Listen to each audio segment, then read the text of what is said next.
So welcome everyone to the the first webinar in the CART project series. Before we begin, I want to draw everyone's attention to the interpretation button at the bottom of your Zoom window.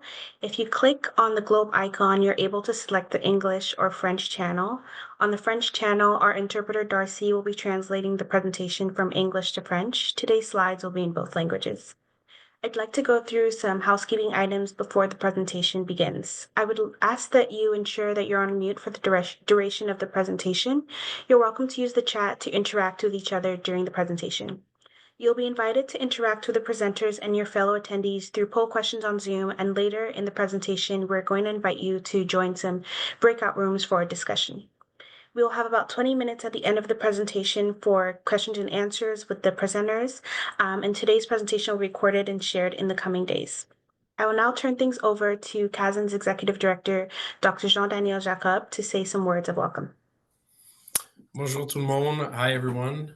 Thank you for joining us today for today's presentation, which is entitled The Nurse's Role in Abortion Care for RN and NP Scope of Practice. As it is now tradition at CASN, I do want to start the meeting with a land acknowledgement. The National Office of the Canadian Association of Schools of Nursing is located in what is currently known as Ottawa, the unceded territory of the Algonquin people. Humans have been living along the watershed of the Kichisibi or the Ottawa River for over 8,000 years. And the Kichisibi means the Great River. Was a primary transportation route and fishing site for the Algonquin people, who have been sharing knowledge and medicine and practicing healing on these lands and waters for thousands of years. Currently, the Ottawa area is part of a land claim being negotiated between the federal government, the provincial government, and the Algonquins of Ontario, which is composed of 10 communities. As a national organization, CASN operates across the land currently called Canada.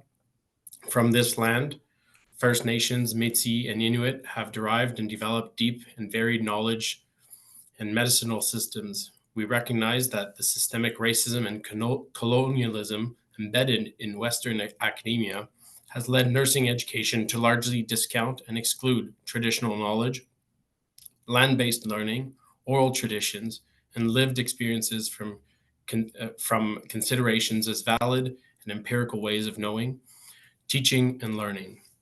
As an organization, CASN strives to enable all knowledges and experiences to inform the advancement of nursing education. On this note, CASN is proud to partner with UBC Contraception and Abortion Team to deliver this three-part series on the nurse's role in supporting safe, accessible sexual and reproductive health care. Nurses have a critical role in ensuring abortion care in Canada is accessible, especially for populations that are underserved or have barriers to accessing abortion care. The objectives of this presentation are to understand abortion care options in Canada and know about abortion care competencies in nursing, to describe barriers to accessing abortion care, sexual health and reproductive care, and nurses' role in mitigating barriers, and to understand and distinguish between RN and NP scope of practice in abortion care, and finally, to establish the educator's role in integrating teachings on abortion care. And I will now pass it on to Dr. Gail McCartney to share some context and introduce today's presenters. Great. Thank you very much, Jean-Daniel. So our outline, the webinar outline has been described to you here. We're going to give a little bit of an overview of the CART project and abortion care, including barriers to access, and review the scopes of practice, as mentioned, educator roles with some case studies. Some of the background information is nicely outlined in the CASN abortion care document dating back to 1988, when all provinces and territories deemed abortion as a medically required service. Health Canada approved an abortion medication in 2015 in the form of a combination product, and medication prescribing was expanded to nurse practitioners in 2017. However, we recognize that even in 2023, access to abortion remains a commonly cited problem here in Canada as well as globally.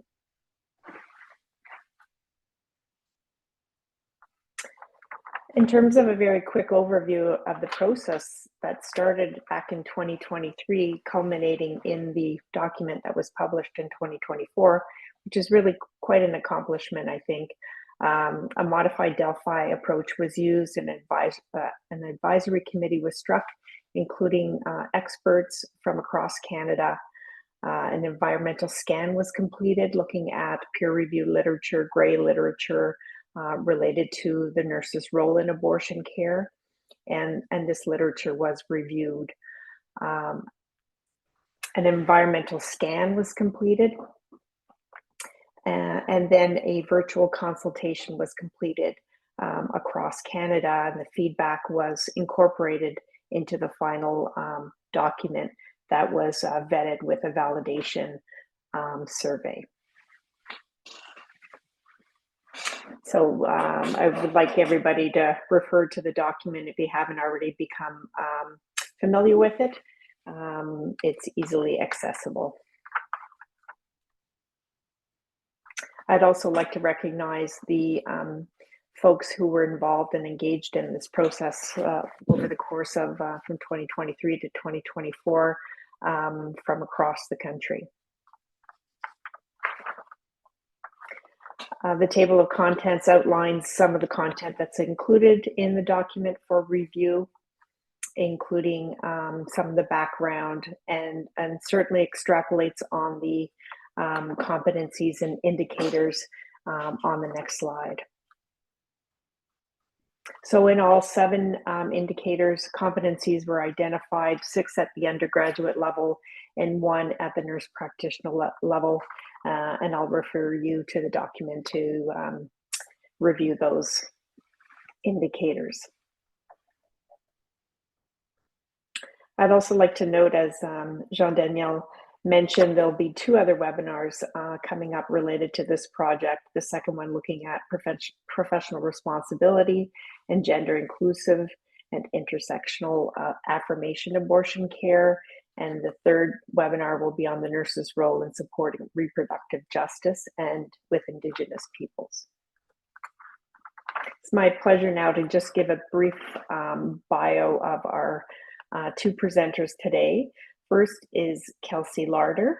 Kelsey started her nursing career in general surgery and neurosurgical intensive care in Moncton, New Brunswick, until she was called back to PEI to complete her master's and nurse practitioner degree at UPEI.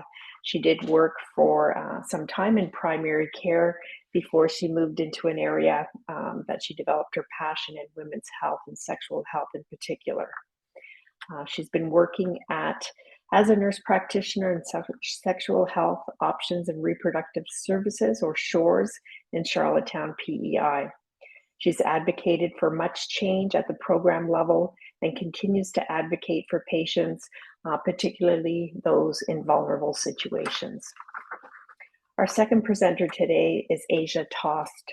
Asia is a registered nurse who's based out of Toronto, and she's had a diverse career, I can say, over the last 6 years, working in primary care and forensics and reproductive sexual health.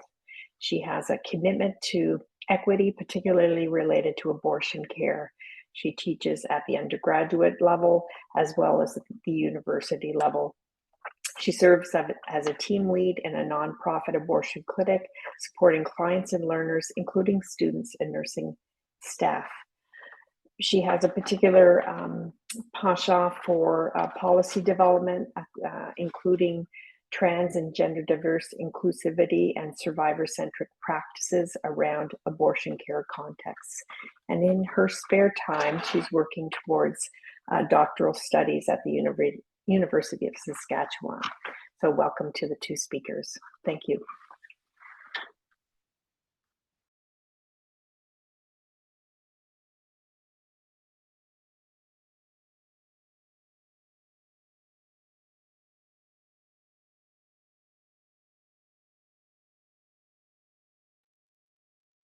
So we just have a poll just to get sort of a read on the audience for today. If you don't mind, go ahead and answering the questions, and they're all anonymous.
So can everyone see the results? Yeah.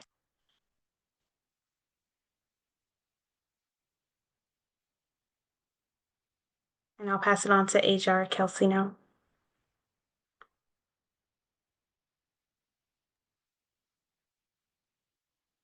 Hi all. I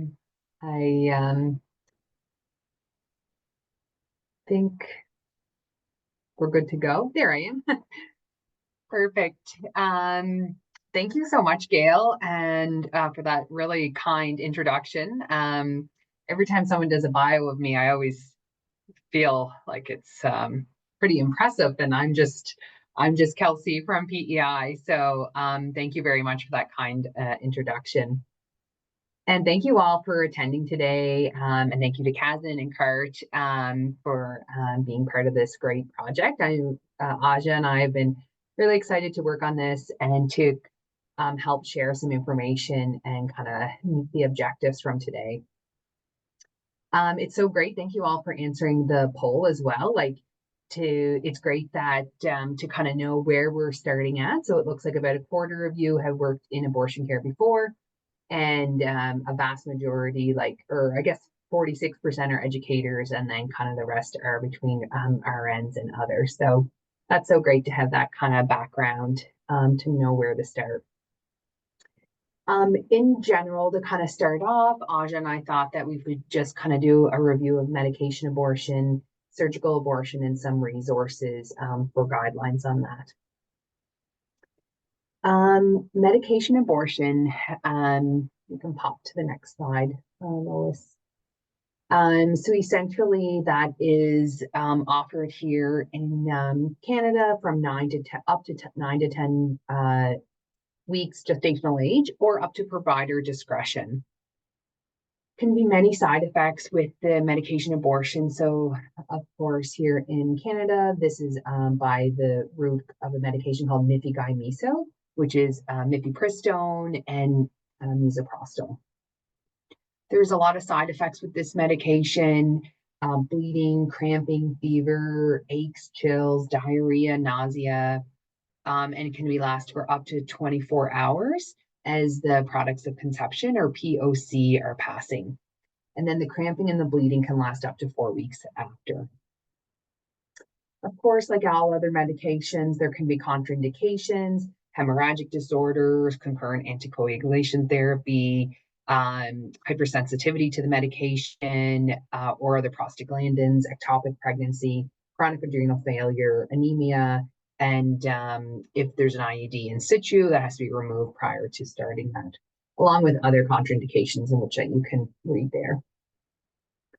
Cost can be an issue for people who don't have insurance. So with insurance, of course, it's free, and most provinces cover the cost of mifepristone for people with a health card of that province. Without, it can be up to $450 for the medicine, plus all the other charges like ultrasound, blood work, office visit. Mifegyne miso can be extremely effective, up to 98% effective. And the effectiveness will decrease as gestational age increases often.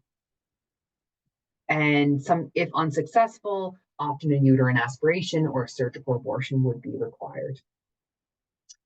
Again, like everything, there's risks. These would include, the biggest ones would be infection and heavy bleeding, and also, of course, the small risk of a continued pregnancy or retained tissue.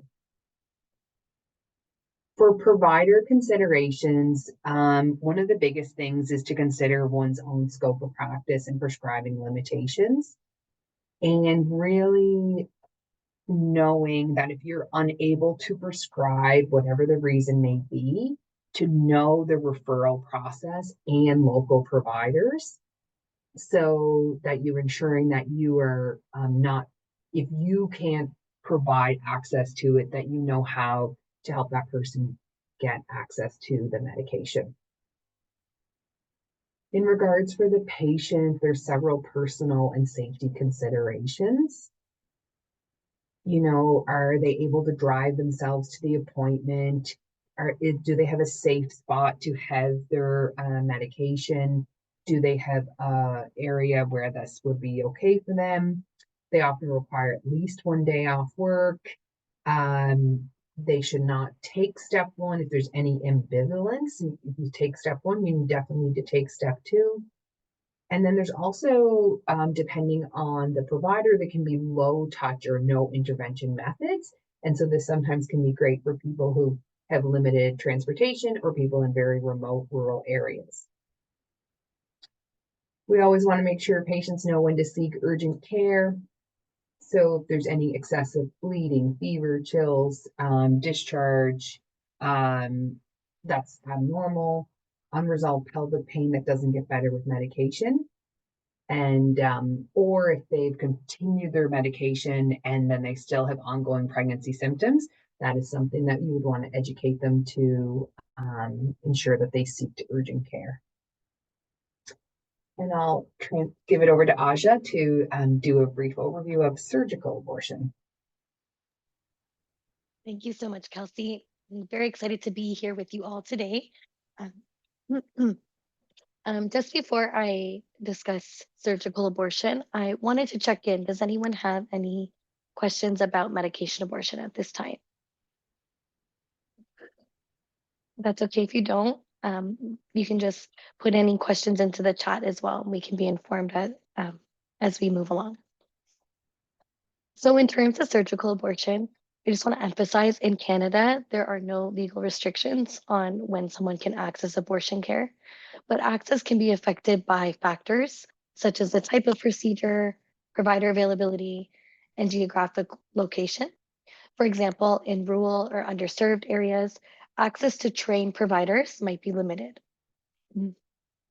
For surgical abortion, as with medication abortion, there are many elements to consider for decision making. We've tried to summarize it here in a chart, but for example, effectiveness, side effect profile, comfort with medical institutions, cost, personal preferences, and safety considerations. So for this brief segment, I just want to review a few elements. Surgical abortion is highly effective with a general success rate of about 98 to 99%. However, with any type of medical procedure, as Kelsey has reviewed, there are some side effects and some risks that are similar to a medication abortion. This might include infection, which people will symptomatically feel as most typically fever, aches, chills, change in discharge. Heavy bleeding, which could be a symptom or a consequence of retained tissue or continued pregnancy, and potentially some ongoing pelvic pain. The outstanding risk with a surgical abortion is that there is a rare risk of injury to the uterus or cervix, although there are many medical interventions in place to prevent this risk, and so it is very rare. However, it is strongly encouraged if anyone has any experiences or they like to follow up with symptoms post-abortion to seek urgent follow-up. Excuse me.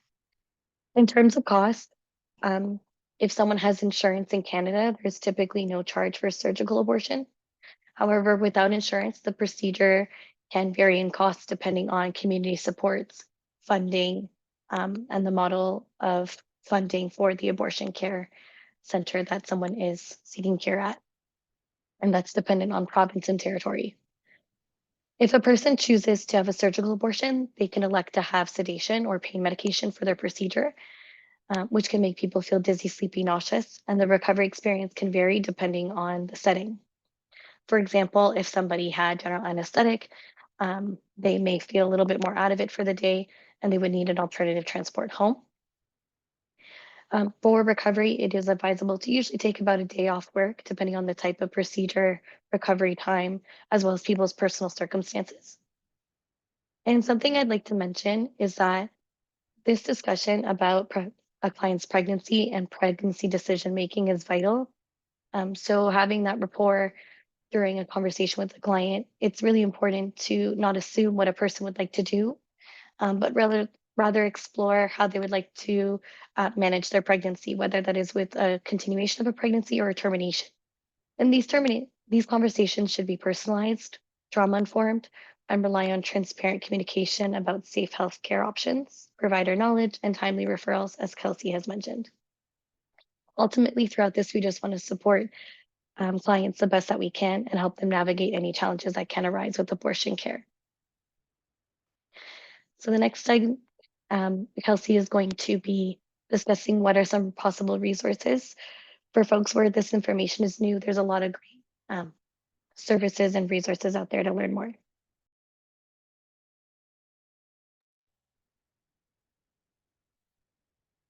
Great. So some of the best resource, there was like three kind of main resources that I thought would be really great for people to be aware of. The first one is just, I can't help myself but to mention it, is that Abortion Filing has a website on the Health Canada webpage, which is just great. The other two resources is the Society of Obstetricians and Gynecologists of Canada has a phenomenal abortion course, also along with other articles through their journal. And the final one is for the National Abortion Federation has clinical practice guidelines, which are updated every so many years. And that's a great resource to use when teaching people, because it goes into a lot of the detail about why, when, and how to really ensure that patients and to ensure that students really have a great understanding of all different aspects of abortion care. And also there's some possible supports listed on our website on the kind of handout there. And we're going to try to get that sent out to everyone, that information from regarding medication and aspiration abortion services.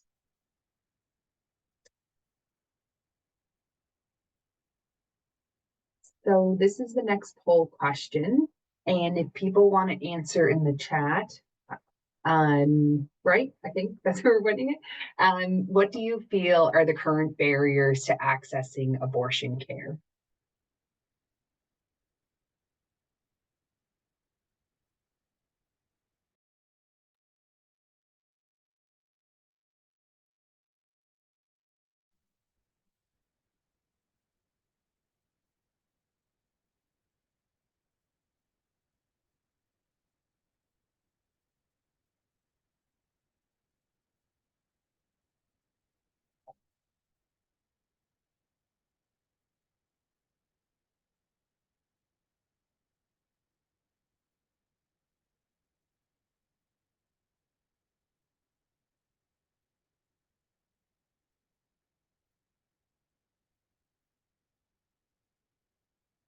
Yeah, some really good answers coming in there.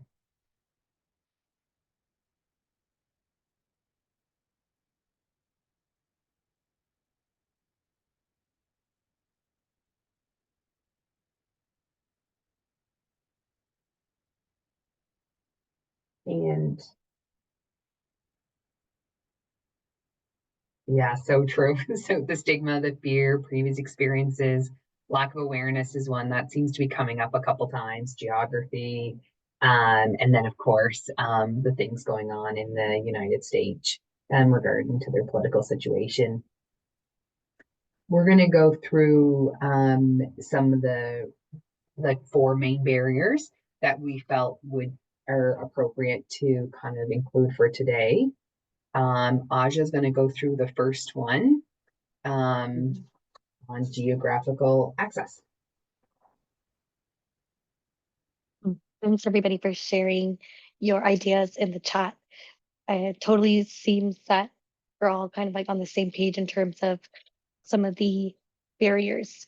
So one barrier I did want to start us off with is the acknowledgement of geographical access, right? Canada is a massive country. And so accessing timely abortion care can be particularly challenging for people who live in rural or remote areas of Canada. And it's one of the major barriers, in fact, is the distance. In general, about 18% of people in Canada live more than 100 kilometers away from an abortion clinic, and that's a substantial distance, excuse me. And so when we consider this distance, that can create significant logistical and financial challenges. And for many, this means that there are some added costs related to travel, taking time off of work, potentially need to stay overnight in different accommodations, which all of this logistical work behind this traveling for care can result in delay of care as well as an increase in financial strain. It's also important to recognize that these geographical barriers can have profound impact on someone's ability to access abortion care services in terms of navigating resources of how they can have support, like logistical support, for example, if someone has dependents, or financial support if they cannot afford to have access. So we probably will have some time to mention it, but for example, in Ontario, there's a Northern Travel Grant that people can apply to, but all of this can take up some time. I'll invite Kelsey now to talk about the second barrier. The second barrier to access we wanted to mention is provider and institutional barriers. The Abortions Right Coalition of Canada highlighted several barriers to, especially those like Aja said, in rural and remote areas.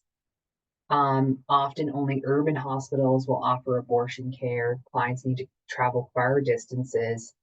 And unfortunately, sometimes the practitioner bias could restrict information on how clients may access care. So as someone said in the chat, knowing who to talk to and knowing who it's safe to talk to as well. Another part of provider and institutional barriers can be the abortion care education is not yet sufficient in Canada. It can lead to a small volume of appropriately trained practitioners. And what a great opportunity today to be having this webinar with Kazin and to all you educators here today. Another provider and institutional barrier could be privacy and confidentiality, and this works both ways. We found the advisory board for this webinar, there was relational practices and issues with privacy and confidentiality. And this can place not only patients, but also providers in vulnerable situations in regards to safety. An example of an institutional barrier is there can be really interesting logistical barriers for general anesthesia, for example. So sometimes if a patient requires the operating room and require general anesthesia, there can be anesthesiologists or nurses that will actually refuse to work with abortion care providers and or refuse to participate in abortion care. This can be extremely distressing for not only the patient, but also to the abortion care provider. There can be a lot of stigma, harassment, and even logistical barriers for those who want to provide abortion care. I'll pass it back over to Aja for public education and messaging. For this barrier, I just want to acknowledge that many of you are here participating today, and that is one amazing step to reducing the potential barriers of public education. The more we all know about abortion, the better we can get at sharing that knowledge and improving access. So thank you all so much. In Canada, I would say that many people face confusion. We've seen it emulated in the chats, like we don't know where to refer people, not sure what's the right information. Messaging around stigma or fear or shame around abortion can all be um, messaging and public education that causes people to um, not get abortion care. And this means that we really need to make it clear what abortion care is in Canada, which is a routine form of reproductive health care that is safe for one's physical and emotional well being. And that is respectful and responsible in terms of making sure people feel comfortable in accessing care. And abortion care in general is surrounded by stigma and shame, as we've mentioned. But providers like yourselves, like us, we can all play a role in supporting individuals by firstly normalizing abortion. When we normalize that this is a routine form of healthcare, we can offer compassionate care. And when we seek knowledge about what the options are, we just provide that much more excellence in care. So in this way, we need to ensure that everyone knows what real abortion care access looks like so that people can make informed decisions and receive care without the stigma and without the confusion. With this being said, it is crucial to raise awareness about where to access appropriate pro-choice support. As Kelsey mentioned, the Government of Canada website is a trusted resource, and I would say that this is pertinent considering the increasing presence of pregnancy crisis centers, which can often provide misleading or biased information about pregnancy care options, which tend to shame people for accessing abortion care. And so, in general, there is a lot of misunderstanding about abortion care, including cost associated, gestational limits, stigma, shame. And so, working around that public education and messaging is really important. And so now we'd like to discuss a bit more in depth about different underserved populations and specific barriers that these communities may face. So I'll hand it off to Kelsey.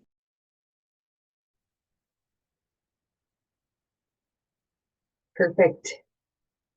So we have, I say we, Aja has created a really, really great resource on specific populations, some of the barrier examples, and some resource and strategies.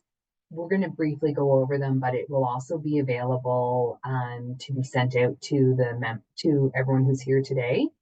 It's a really great resource. The first this is not an exclusive list of underserved populations. It's really important that populations have the right to respectful and timely abortion care. We just don't have the time, of course, to go over all the populations. Also, a lot of people want to acknowledge that many of these populations have intersecting identities that can actually provide additional barriers and forms of resiliency when seeking abortion care. So a few of the underserved populations we would like to highlight is the first one is Indigenous peoples and people of color. And as Gail said earlier, or Danielle said earlier, there's going to be another Kazan CART presentation on specific context abortion care for this population. As we know, there's lots of ongoing issues deep-rooted in colonialism, including mistreatment from healthcare providers for people of Indigenous peoples and people of color. There's been things such as forced sterilization. There's a lot of concerns with intergenerational trauma and lack of cultural safety. Additionally, geographical barriers can be quite prominent in this population, where Indigenous women are more likely to travel long distances for abortion care. A second population we would like to highlight is the 2S LGBTQIA+ community. And there's also going to be a webinar on the specific context of this group as well for this population. Some of the examples of barriers is the risk or fear of discrimination, stigma, or violence may lead to clients in delaying abortion care. Also, the population is severely under-researched regarding statistics or barriers on access to abortion care. And there may be a lack of knowledge and overall gender marginalization for this community to gain abortion care access. And a third population we would like to mention is the migrant populations. Some of their potential barriers for accessing abortion care would be the cost, of course, of receiving an abortion without insurance, fear of having one's immigration status exposed, and additional barriers such as language barrier, limited supports, and as we've said before, lack of knowledge on where and how to seek care. There's a couple more population groups that we would like to review as well, and I'll pass that back to Aja to review those. Thanks, Kelsey. So in terms of what we're trying to get at here, access to abortion care is not the same for everybody, and that can include some other populations as well, although this is not exclusive. For incarcerated individuals, the barriers can be particularly severe. These individuals often face stigma, privacy issues, a lack of access to contraception or abortion care, with little to no political or policy support to address these needs. Further restrictions like security protocols, staffing shortages, and high out-of-pocket costs can further complicate the situations. Off-site care, including for medication abortion, may not always be arranged due to policies or logistical constraints, and so that can lead to delayed care as well. And so it's really critical for healthcare providers to understand these barriers and advocate for incarcerated people's rights to reproductive health care. So I feel like in education as well, it's not a common population that we review in our curriculums.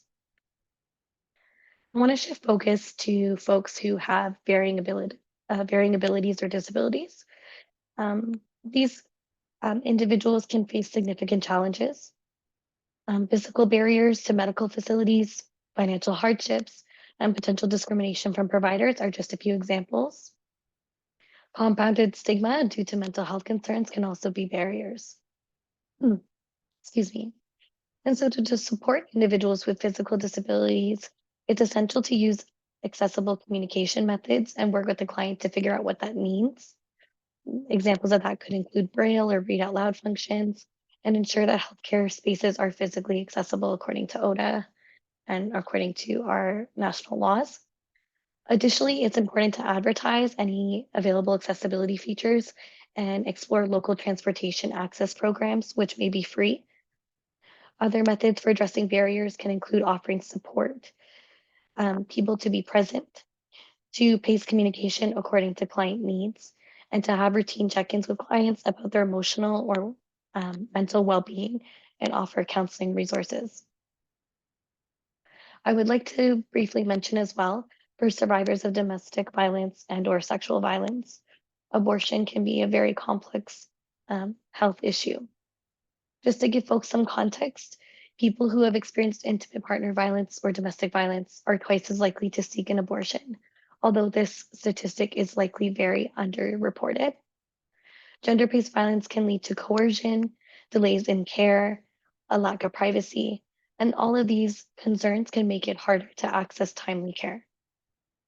Healthcare providers must be trauma-informed, sensitive to potential coercion, and should conduct some safety planning with people to minimize risk. Other types of ways to address these barriers can include offering discrete forms of contraception and providing comprehensive care in one appointment or clustered care to help with privacy and time constraints. We want to emphasize for every patient or client, regardless of their background, that they deserve compassionate, informed, and supportive care. By understanding these unique barriers and being proactive in addressing them, healthcare providers, especially nurses, can ensure that vulnerable populations are not left behind in their reproductive and sexual health journeys. Now we'd like to transition to poll question number 3, if that's okay.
Someone has a question in the chat saying that they can't see poll question 3.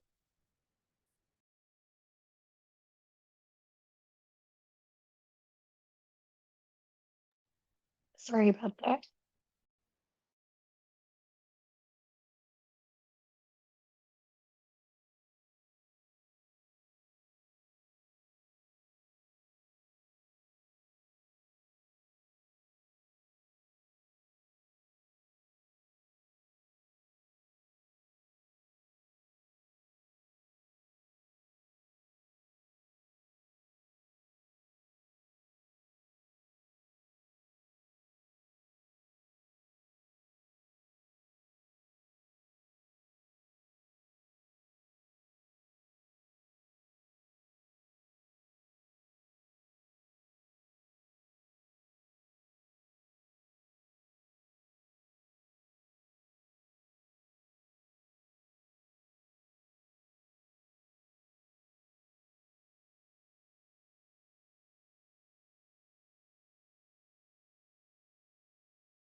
Has everyone had a chance to answer?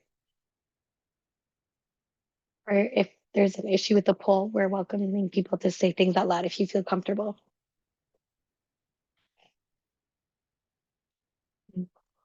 Okay. So to summarize the poll content, just want to say it sounds like about 40% of people feel that they agree, that they feel confident or competent in providing uh, or teaching about abortion care, which is awesome. For folks who did say that, I'd be very curious to learn more about your experiences. And if we have some time after reviewing my scope, or the element of RN scope of practice, excuse me, I'd be really happy to hear from folks, as well as from about 30% of people said they somewhat agree. So that is really great in terms of people feeling confident or competent. I love to see it. I don't know about many people here, but when I was in, excuse me, nursing school, there was no mention of abortion care. And so I only learned about abortion care by seeking reproductive and sexual health experiences in my clinical practices that allowed me to learn more.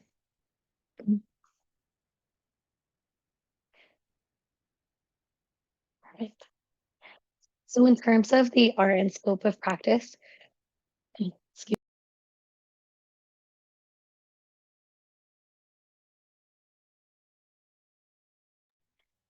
excuse me.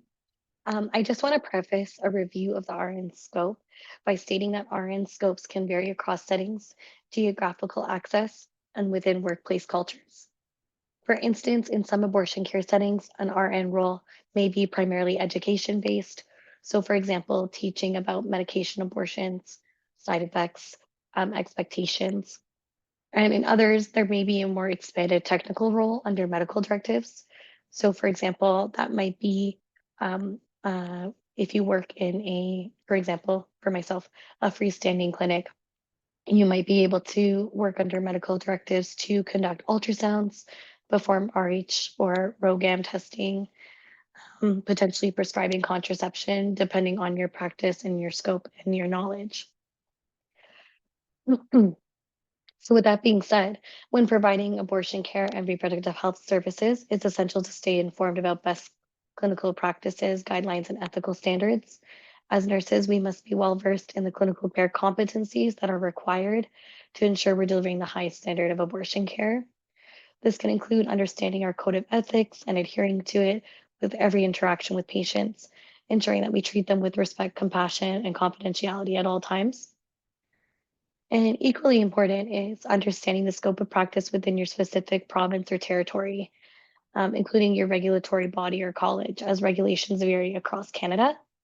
So, knowing your specific workplace policies as well kind of aligns with this.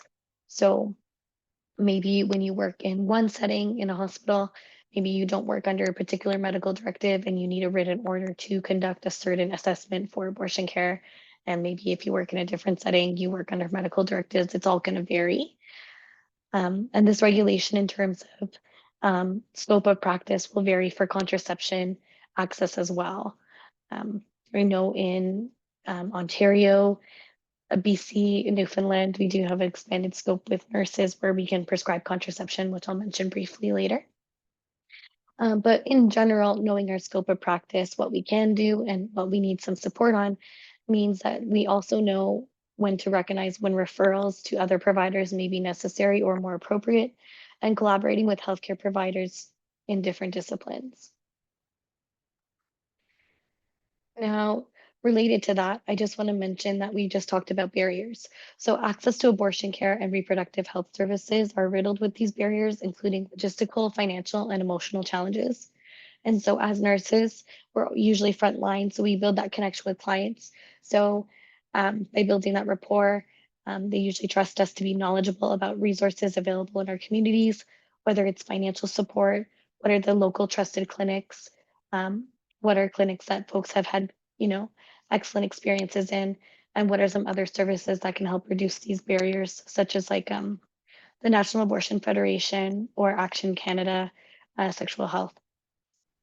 So collaborating interprofessionally as well with our social workers, counselors, support groups, and our national organizations can help patients connect with services that they feel like they need and ensure that they have the emotional and mental support that's needed as well. One of the most important ways that we can support people is by offering normalization of abortion care so that we can break the stigma that still surrounds it. And I feel like that's a very, very essential role in my practice. Like I do abortion all day, every day. And there is so much of my work where I am constantly breaking the stigma. I say to people, good people have abortions every day. And so figuring out that when people have shame or guilt, that can impact how they seek an abortion and when. And as providers, it's our responsibility to create an open, non-judgmental environment where people feel supported and heard in their choices. And allowing people to be heard really centers on this idea of like therapeutic communication. So of course we have like from our undergraduate competencies to integrate like harm reduction approaches or trauma and violence informed care approaches, according to CASN, and some of the strategies for that include active listening, empathy, and validation that are critical skills to building that trust. In addition to providing clear, accurate information about sexual health and pregnancy care and abortion options are really important. So moving on to exploring contraception, it's very exciting that RNs now can prescribe contraceptions for people, and that will allow us to help people in maintaining their sexual and reproductive autonomy in the long term. So abortion care, in my opinion, should be viewed as part of a broader spectrum or continuum of reproductive services that include contraception, sexually transmitted infection prevention, and regular gynecological care. And so when we consider resources, for example, for folks who are located in Ontario, there's a bunch of universities and colleges that are offering prescribing programs for RNs for a holistic approach to our prescribing practices, but that can be accessible to many different provinces. And I'm not sure about the territories right now, but across Canada. And some courses can also include diagnostic um, diagnostic treatment and follow-up specifically for sexually transmitted infection prevention, which is really great. Mhm. Finally, in terms of information for RNs, something I just want to bring to light is um, in our educator roles is to invite ourselves to participate in research and education practices to contribute to the ongoing discussion about reproductive and sexual health. By sharing our experiences, we can support and advocate for the normalization of abortion care. In addition to, we can help with shaping policies, improving care, and ultimately contributing to a healthcare system that is more inclusive and accessible. And later on in this presentation, we will discuss a little bit more about what those practical elements look like, from an educator lens. But if anyone had any insights that they'd like to share, I'd invite people to either put some ideas into the chat or say out loud for about a minute or so if we'd like about what they think their RN scope is.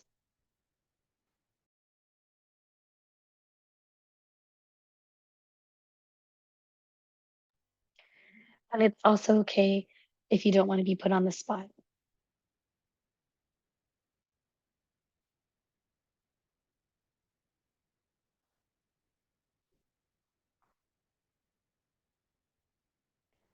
So now we will segment towards the NP scope of practice.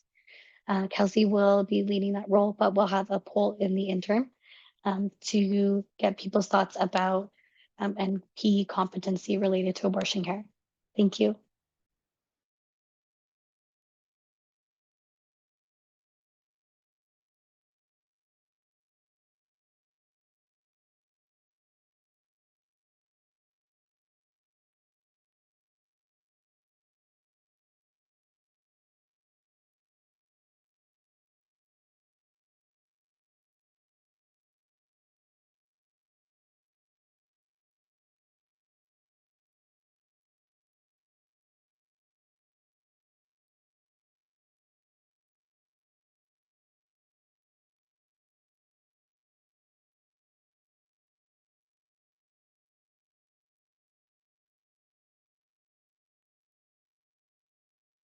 Perfect.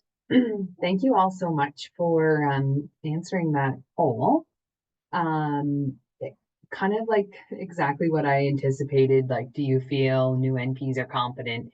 And almost half of you kind of said neutral, which I think would be pretty appropriate. It's quite interesting. When I graduated, NPs weren't allowed to prescribe Mifeguy miso, or we weren't allowed to prescribe Mifeguy miso, or nor was it around. So it's been quite an adventure for me as a more seasoned NP, and I think this is probably very appropriate how everyone kind of answered. Thank you for that. And if anyone wants to answer this in the chat, no pressure, of course, but what do you feel is missing for nurse practitioners to be more comfortable in providing abortion care? And if anyone's comfortable writing something in, that'd be great, but of course, no pressure either.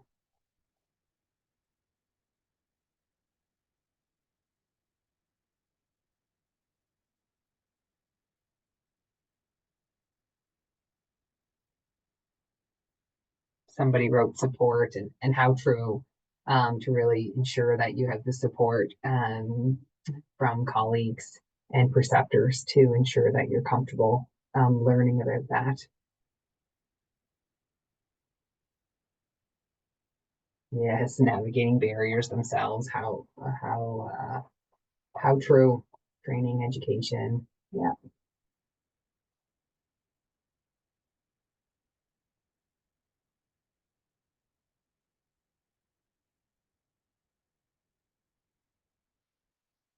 Yeah, access to clinical placements here in Prince Edward Island, being the very, very small group that we are.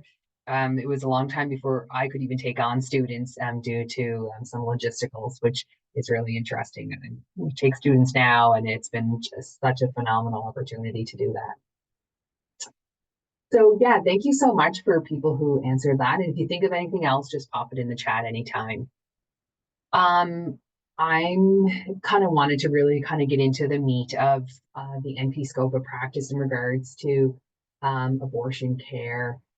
As we all know, these are kind of like the unique scope of practices that are specific to the NP scope. And like as the Card Access Project kind of stated, the goal for the nurse practitioner education was to adhere to the NP standards of practice when providing abortion care. Currently in Canada, nurse practitioners are only authorized to be medication abortion providers and not currently providing procedural abortion care.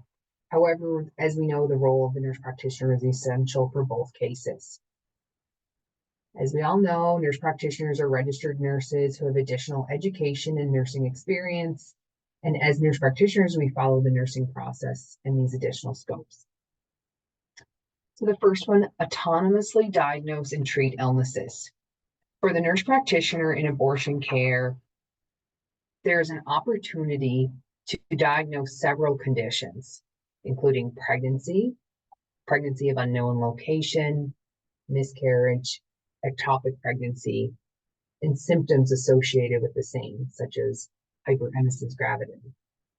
There are also illnesses to treat as conditions after the abortion, like retained products of conception, endometritis, pelvic inflammatory disease, and ongoing pregnancy. Order and interpreting tests.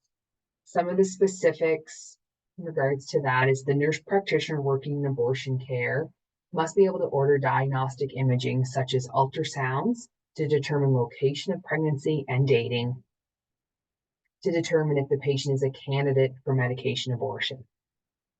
Also, the nurse practitioner needs to be able to order tests such as complete blood counts to rule out anemia, blood type to assess the need for Rh immunoglobulin, STBBI testing for any risk factors for infection, and quantitative beta-HCG testing to assess current and past post-hormone levels to ensure medication abortion was successful.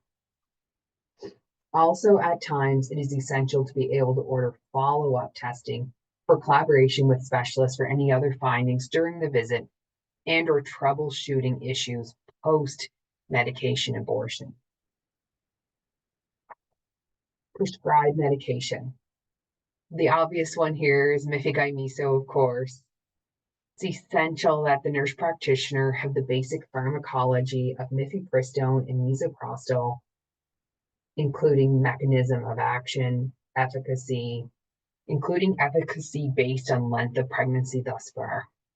In addition, it's extremely important to know the contraindications for prescribing this medication, such as ectopic pregnancy and or long-term steroid use.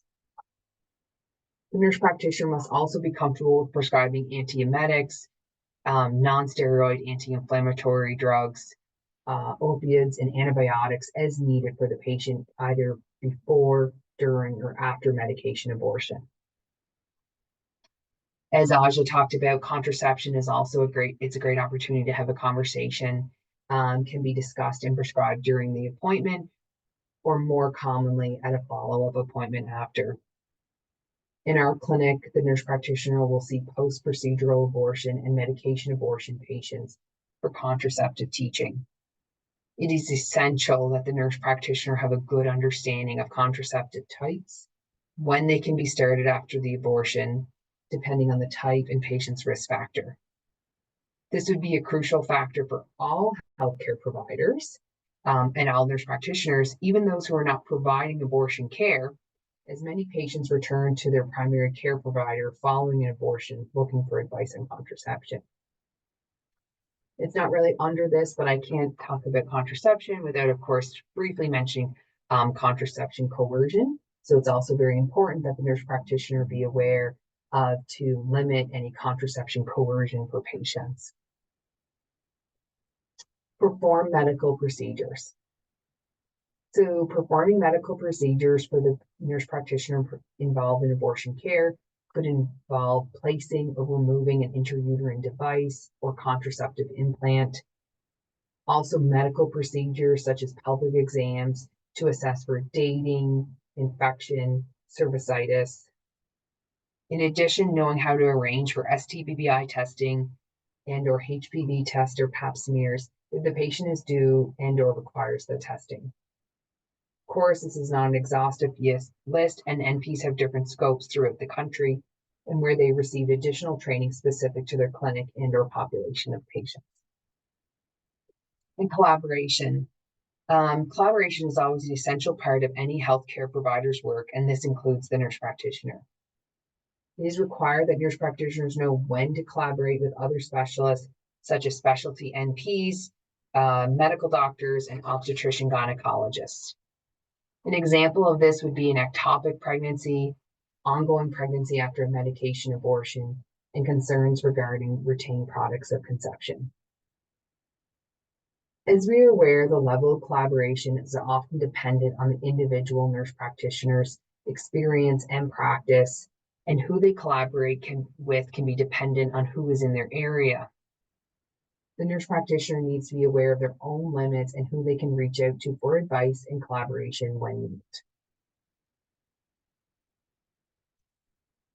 Thank you.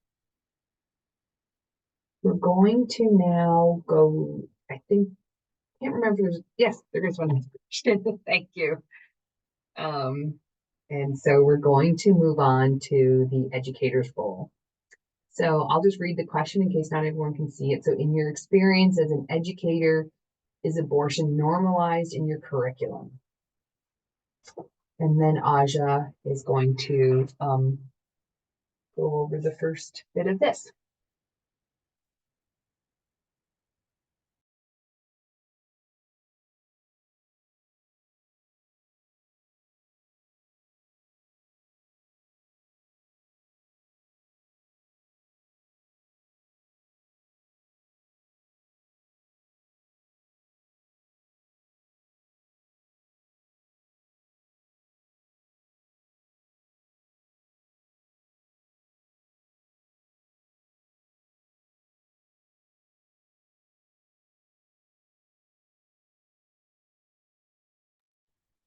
Perfect. Thanks, Kelsey.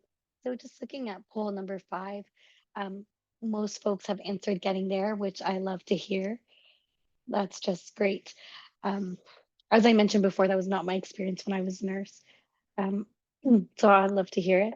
I just like to ask folks, like in your experience, how are educators normalizing abortion care or abortion topics in the curriculum? If anyone would like to put it in the chat or say out loud, we definitely want this to be interactive.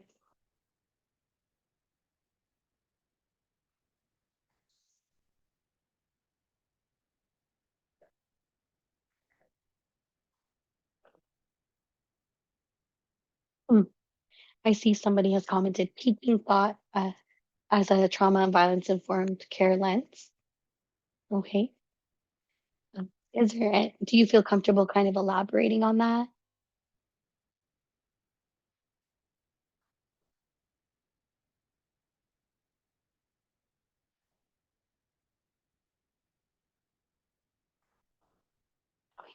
Someone also mentioned childbearing family courses. And someone mentioned I based my students' term papers around the abortion care competencies, specifically Objective 6. That's great. Thank you for elaborating. EBIC trauma and violence informed care is integrated across our program in numerous courses. That is a particular interest of mine, so I love to hear that. That's awesome. Someone else noted increased discussion on intimate partner violence. Super important. And is that integrated through like different courses, seminars?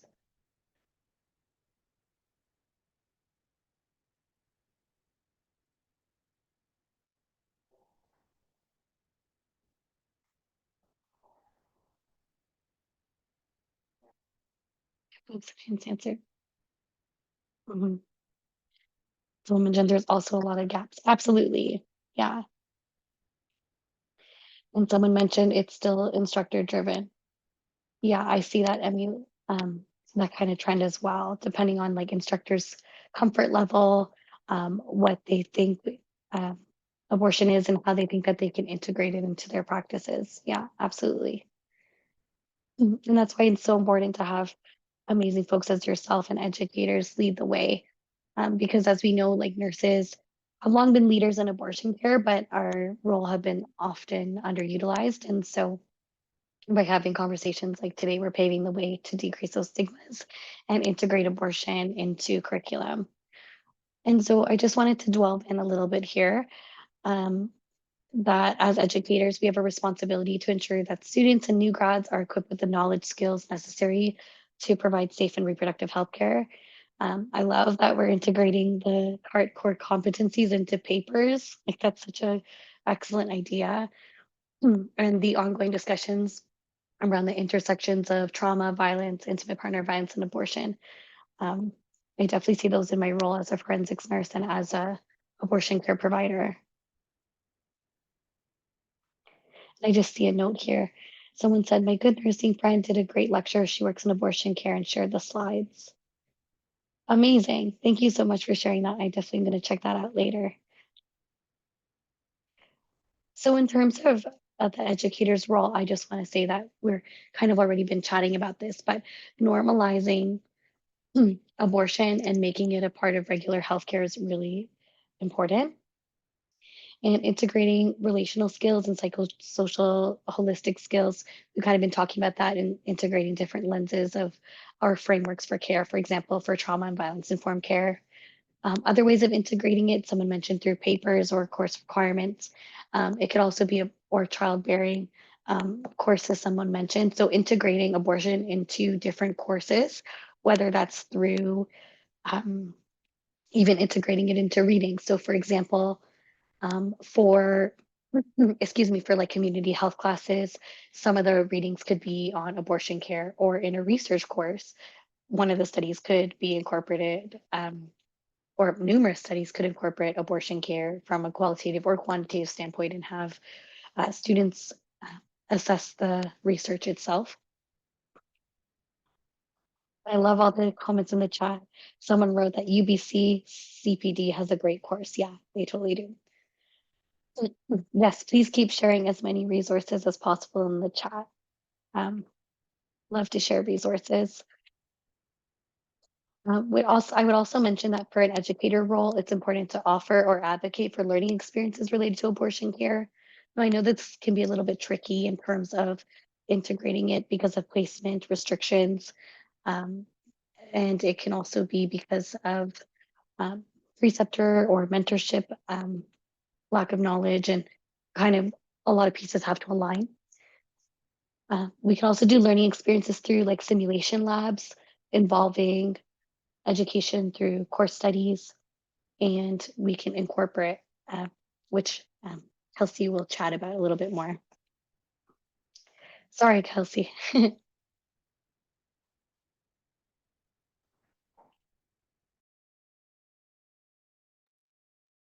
That's fine, no problem. So yeah, it's just we want to offer and advocate for learning experiences related to abortion care. So this is an opportunity to have placements and exercise in the curriculum, case studies, leading by example, learning about abortion, talking about abortion. You know, talking through different scenarios where pregnancy is possible, discuss what the options could be, what they'd be available for the clients, for those populations, and also offering preceptorships and placements in sexual health clinics and abortion care clinics. Another thing is to incorporate the review of MIFI-Guide-NISO into pharmacology courses. This is not only important in regards to today's discussion in abortion care, but also MIFI-Guide-NISO is being used off-label, but for other things in pregnancy and reproductive care needs. And finally, assessing informed consent. And since I became informed consent is always a really important thing, but I found when my role changed and to work in sexual health, I really took a deep look at informed consent and how do we know if we're really doing it.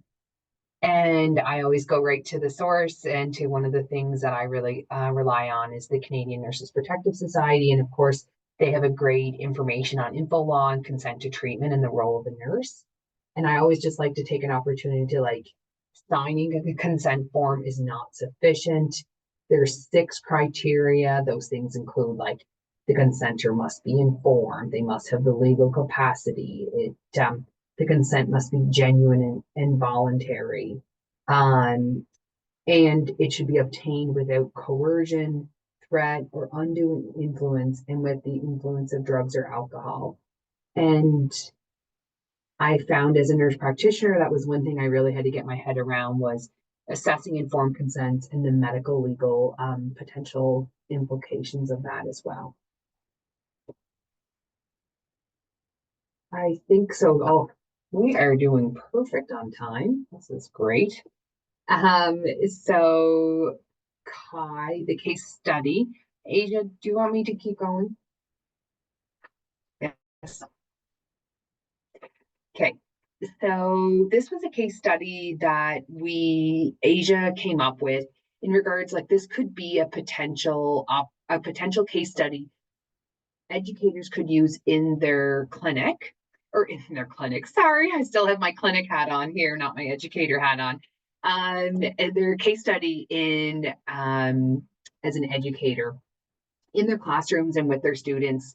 And so essentially, like, name Kai, she or they pronouns, 26 years old, she has provincial insurance.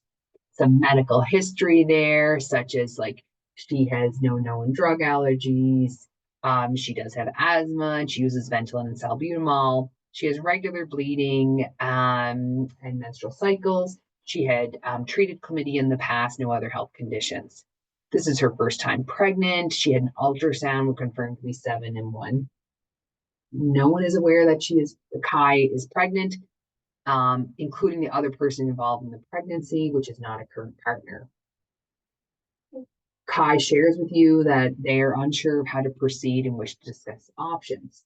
So some of the questions for, like, even for participants to consider, and or your students to consider could be like, what are some of the considerations to think about? How can providers offer holistic care?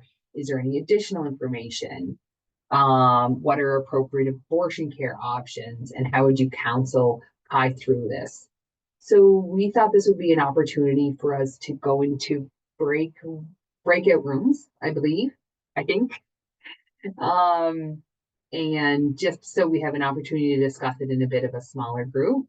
We're getting tight on time, so I don't know if maybe we'll only stay in the rooms for maybe 6-7 minutes. I'm not sure what Lois and that's okay with Lois and Kristen. And we'll keep time. We'll make sure it's around 6 minutes. okay. Sounds good. Maybe we can go into like breakout rooms for like 2-3 minutes and then we can come back collectively so we can share all of our learning. Perfect. Sounds good.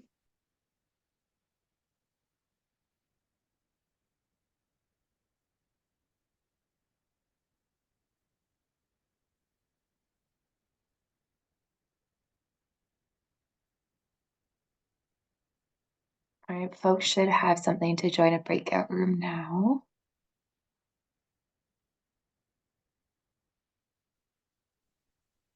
I'm just going to join a random group, see one of it.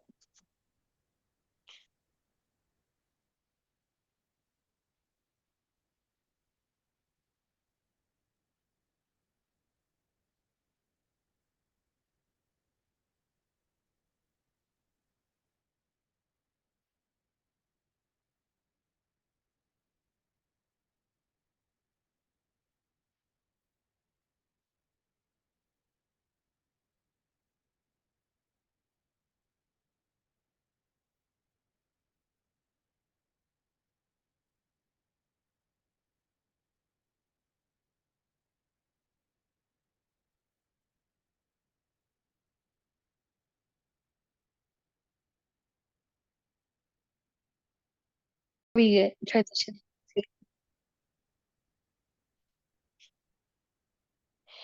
Just before we transition into Q&A, I just wanted to know, did any of the breakout groups want to share some of their ideas or thoughts about the case study or education integration? You can feel free to like just chat out loud.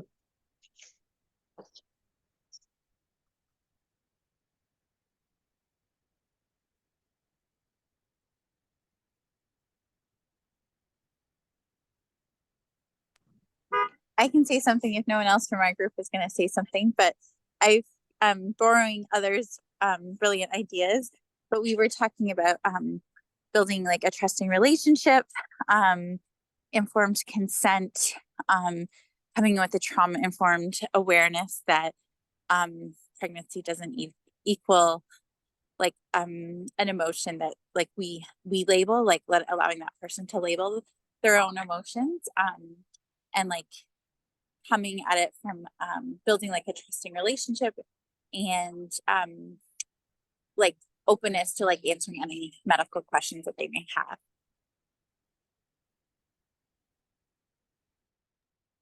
Thanks so much for sharing. Would anyone like to else have any thoughts about the case study, or we could transition into Q&A if people would like.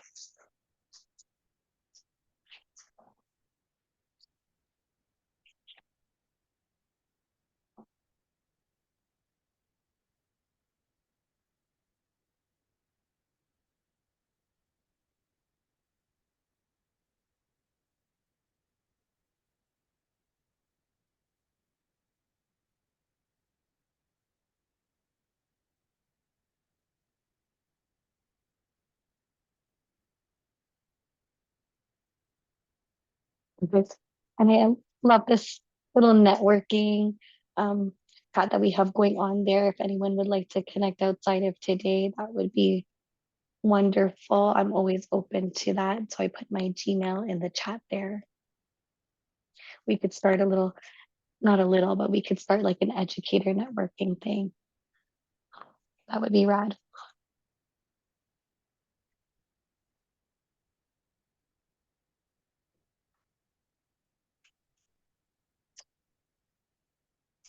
Cheryl, go ahead. This is just a very slightly, it's related but different. I'm actually here with a little bit of a different cap on today because I teach a women's reproductive health science elective course. So it's women's reproductive health. It's not a nursing course. I will, of course, be including the information here. I think I'm just reacting to the notion of normalizing abortion. And I'm wondering, I'm thinking about, so one of the things I really emphasize in the course is don't allow anyone to push you into a binary, no pro this, pro that. And I find a stance that is helpful is normalize abortion care. And I'm just putting that out to us to contemplate because I normalize abortion care. I think it has a slightly different landing from normalizing abortion. And I think it might just help give us a smoother path forward to have these conversations that to just take all the politics out, just take all of the vested interests out and just normalize abortion care. So I'm just inviting that to us to contemplate, to add the word care there, because that's really what we're talking about anyway, as perhaps a way forward. So that's all I want to say. And I don't know how to lower my hand. I keep trying, but it's not working. Okay, it worked. Yeah. Is it Cheryl? Yeah. I appreciate that perspective, because I think like as a abortion care provider, I'm very proud to be an abortion care provider. And so for me, I'm like, oh, yes, I'm going to normalize abortion, right? Um, and bringing into that lens abortion care, I appreciate that lens because I think of like if someone maybe is like having maybe ambivalent thoughts about how they feel about abortion or they're not really sure how to integrate it. I appreciate that perspective of having it presented as like as a neutral in a way because you're centering that care and not the um, perceived stigma or moral implications of it. And that kind of leads to like the idea of like ethics, morals, and how do you integrate that into nursing education, which I think is a larger discussion than what we have time for today. But I did see that somebody mentioned in the chat as well, like you speak about conscientious objection, right? And as nurses, like that is, I would say, a difficult topic, right? Um, and what that kind of looks like.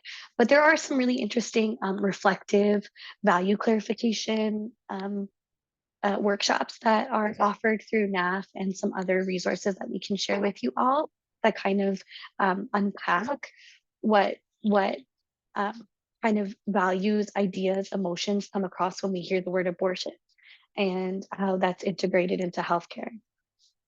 We can share that. Thank you.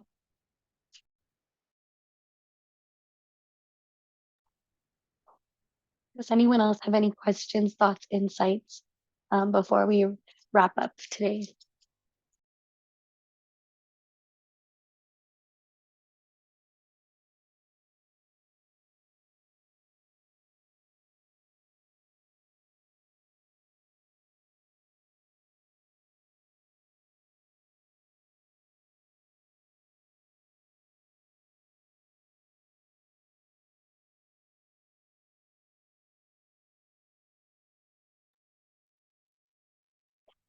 I don't see any hands.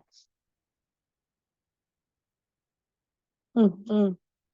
I did see some notes here in alignment with the Ashley was saying, we speak about conscientious objection, and then we also speak about legislative obligations, right?